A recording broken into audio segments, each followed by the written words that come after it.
খেয়ে ঘুমিয়েছিস নাকি তোরা? বস আজকে জন্মের ঘুমাইছে বস, বাপের জন্মে এত ঘুমাই নাই।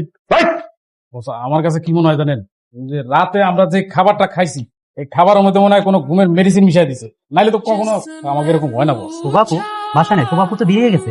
বিয়ে হয়ে গেছে মানে? গতকাল আপনি জানেন না আপনার আব্বা না আপনার জন্য অন্য জায়গায় বিয়ে ঠিক করছে? বিয়ে ঠিক করেছিল, কিন্তু আমি প্রভার জন্য বিয়ের আসর থেকে পালিয়েছি, বাস স্ট্যান্ডে ওর জন্য গিয়ে অপেক্ষা করেছি। কি বলেন? আপনি তো বাস স্ট্যান্ড আপনাকে খোঁজার জন্য গেছে, আপনাকে না পেয়ে আপু আবার চলে আসছে, বাসায় এসে বিয়ে করে ফেলছে। একটা মানুষ কিভাবে 2 দিনের মধ্যে এত বড় সিদ্ধান্ত নিতে পারে?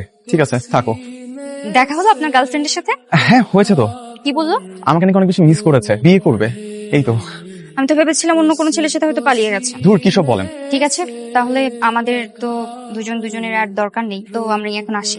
আচ্ছা শোনেন না, বাসায় গিয়ে বাবাকে কি বলবেন? বলবো যে ওই ছেলেটা পালিয়ে গেছে আর আমার হাতে আরো একটা অপশন আছে। ঠিক আছে, অল দ্য বেস্ট। জামাই কোথায়? ও শুনলাম ওনা কি পালিয়েছে। সত্যি বাবা? একদম ভান করবি না, জামাইকে পালাতে তুই সাহায্য করিসনি। কি বলছো বাবা তুমি এসব? আমি যাকে ভালোবাসি তাকে আমি পালাতে সাহায্য করবো, এটা কোনো কথা বললা? এলাকার সবাই জানে যে ও আমাদের জামাই, এখন কি এলাকায় আমাদের মান সম্মান কিছু থাকবে? আর তোর মেয়ের কি বিয়ে হবে? আমার এখন তাহলে কি করবো?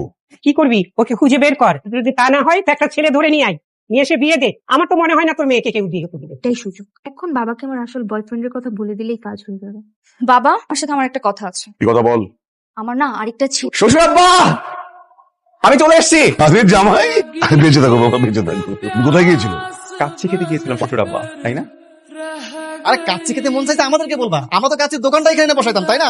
খালি খালি চুরি করে কেউ কাচ্চি খেতে বাইরে যায়? হ্যাঁ বাদ দে তো এসব, ভালো ভালো হয়ে ফিরে এসছে, এখন তোর একটা কাজ কর, জোরে সোরে বিয়ের আয়োজন কর। পোল্টি বাজ, পেপে পেপে পেপে পেপে। আপনি এখানে আবার ফিরে আসলেন কেন? সত্যি করে বলেন আপনার উদ্দেশ্য কি? আমার গার্লফ্রেন্ডের বিয়ে হয়ে গেছে।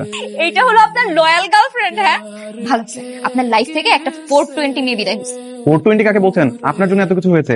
সেদিন যদি স্টেশনে আপনি আমাকে না ফাঁসাতেন তাহলে কি আমাকে এরকম দিন দেখতে হতো না? আমি তো আপনাকে বিয়ে করছি আপনার সাথে সংসার করার জন্য না। যখনই আমার বয়ফ্রেন্ড দেশে চলে আসবে আমি ওর সাথে সংসার শুরু করবো।